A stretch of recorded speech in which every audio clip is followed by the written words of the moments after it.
दोस्तों, हमारा शरीर बहुत ही जटिल संरचना है जिससे काम करने के लिए एनर्जी की आवश्यकता होती है जो हमें भोजन से मिलती है। भोजन में की गई थोड़ी सी गड़बड़ी या लापरवाही हमें अनेक रोगों का शिकार बना सकती है। गलत खान पान के कारण होने वाली बीमारियों में से एक है बवासीर, जो बेहद तकलीफ तो देती ही है, साथ ही इससे पीड़ित व्यक्ति इसके बारे में बात करने से भी शर्माता है। आइए जानते हैं बवासीर होने के कारण, इसके लक्षण और उसके उपचार के बारे में, ताकि आप भी जान सके कि आप बवासीर से पीड़ित हैं या किसी और अन्य रोग से। बवासीर के लक्षणों को देखते हुए इसे दो रूपों में बांटा जा सकता है। पहले रूप को खूनी बवासीर कहते हैं, जिसमें किसी भी तरह के दर्द का एहसास नहीं होता, लेकिन मल त्याग करते समय यानी टॉयलेट के दौरान मल के साथ खून भी निकलता है और मल द्वार पर मस्से भी निकल आते हैं। दूसरे रूप को बादी बवासीर कहते हैं, जिसमें कब्ज और पेट में गैस जैसी समस्याएं बनी रहती है।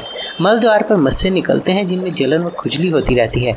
दोनों ही रूपों में समस्या के अधिक बढ़ने पर निचले हिस्से में सूजन आ जाती है और असहनीय दर्द बना रहता है। बवासीर या पाइल्स, जिसे इंग्लिश में हेमरॉइड्स के नाम से भी जाना जाता है, एक ऐसी बीमारी है जिसमें मल द्वार के अंदरूनी व बाहरी हिस्से में सूजन पैदा हो जाती है, जिसके कारण मस्से या मांस के गुब्बारे मल द्वार के अंदरूनी या बाहरी हिस्से में निकल आते हैं। मल निकासी यानी पॉटी करते समय जोर लगाने पर यह मस्से बाहर की ओर आ जाते हैं और कई बार इनमें से खून भी निकलने लगता है और साथ ही दर्द भी होता है। बवासीर के होने के कई कारण हो सकते हैं, जिनमें से कुछ मुख्य हैं, जैसे कि बवासीर होने का पहला और सबसे बड़ा कारण होता है कब्ज। पाचन क्रिया की गड़बड़ी से कब्ज पैदा होती है और कब्ज के कारण मल सूखा और कठोर हो जाता है, जिसे निकालने के लिए रोगी को अधिक जोर लगाना पड़ता है और अधिक समय तक पखाने में अकड़ू बैठे रहना पड़ता है, जिसका प्रभाव मल द्वार की रक्तवाहिनियों पर पड़ता है और वह फूल कर या सूजकर गुब्बारे या मस्सों के रूप में मल द्वार से बाहर निकल जाती हैं। अत्यधिक मसालेदार भोजन का सेवन करने से भी आप बवासीर का शिकार हो सकते हैं।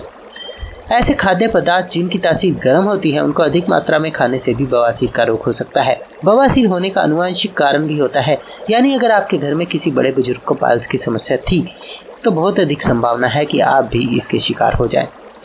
अगर आपका कार्य आपको बहुत ज़्यादा देर तक खड़े रहने का है तो आपको भी बवासीर की समस्या हो सकती है। मल द्वार का कैंसर भी बवासीर होने का कारण बन सकता है। पेशाब में रुकावट भी बवासीर होने का कारण बन सकती है। गर्भावस्था के दौरान भी कुछ महिलाओं को बवासीर की समस्या का सामना करना पड़ सकता है। बवासीर के लक्षण क्या क्या होते हैं? खूनी बवासीर के लक्षण। खूनी बवासीर की शुरुआत में किसी भी प्रकार का कोई दर्द नहीं होता, केवल मल के साथ खून आता है। इसकी शुरुआत मल के साथ खून लगकर आने से होती है, साथ ही मस्सा भी बनता है। शौच यानी पोटी करने के बाद भी यह एहसास रहता है कि पेट सही से साफ नहीं हुआ है। समस्या के बढ़ने पर खून मल द्वार से टपकने लगता है। मल द्वार के अंदर की तरफ मस्सा होता है जो समस्या के बढ़ने पर बाहर आने लगता है, जो हाथ से दबाने पर अंदर चला जाता है। समस्या के अधिक बढ़ जाने पर खून पिचकारी की तरह आने लगता है और मल द्वार से निकला हुआ मस्सा बाहर ही रहता है, अंदर जाता ही नहीं है। बाल बाल मल त्याग करने की इच्छा होती है, लेकिन त्यागते समय मल निकलता नहीं है और डर लगा रहता है कि कहीं खून तो नहीं निकल पड़ेगा। इतना होने के बाद भी आपको डर लगने लगेगा कि टॉयलेट गए तो फिर से खून की पिचकारी छूटने लगेगी। बादी बवासीर के लक्षण। बादी बवासीर का और अधिक कष्टप्रद रूप है। अगर इसका समय पर इलाज न किया जाए तो यह कैंसर का रूप भी ले सकता है, जो जानलेवा साबित हो सकता है। बादी बवासीर होने पर पेट बार बार खराब रहता है। बादी बवासीर होने पर कब्ज की परेशानी बनी रहती है और गैस भी बनती है। मल द्वार के आसपास सूजन रहनी शुरू हो जाती है, जिससे बैठने तक में परेशानी होनी शुरू हो जाती है। बादी बवासीर में जलन, दर्द, खुजली आदि काफी मात्रा में होती है। इसके कारण शरीर में बेचैनी, काम में मन न लगना इत्यादि समस्याएं भी पैदा हो जाती हैं। टट्टी कड़ी हो जाती है, जिसके कारण इसके साथ खून भी आने आ सकता है। बादी बवासीर में मस्सा मल द्वार के अंदर होता है। मस्सा के कारण पखाने का रास्ता छोटा पड़ता है और चूनन फट जाती है, जिसके कारण वहाँ घाव हो जाता है। इस स्थिति को डॉक्टर फिशर भी कहते हैं, जिससे असहनीय जलन और पीड़ा होती है। समय पर इलाज न होने पर बवासीर बहुत पुराना हो जाता है, जिसे भगंदर या अंग्रेजी में फिस्टुला कहते हैं। बवासीर का उपचार। आइए दोस्तों, अब बात कर लेते हैं बवासीर के घरेलू उपचार और सावधानियों के बारे में।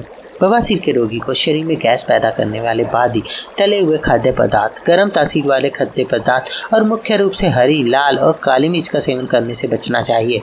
बवासीर के रोगी को कब्ज पैदा करने वाली वस्तु के सेवन से बचना चाहिए और किसी भी हालत में कब्ज से बचना जरूरी है। हरी सब्जियों का अधिक मात्रा में प्रयोग करना चाहिए। बवासीर के रोगियों को अपने भोजन में दही और छाछ में अजवाइन का प्रयोग अवश्य करना चाहिए। बवासीर के रोगी को भरपूर मात्रा में पानी पीना चाहिए। बवासीर के रोगी को सुबह और शाम नारियल के पानी का सेवन करने से फायदा मिलता है। दोस्तों, आपको हमारे द्वारा दी गई यह जानकारी पसंद आती है, उपयोगी लगती है तो कृपया इसे अन्य लोगों के साथ भी शेयर कीजिए। धन्यवाद।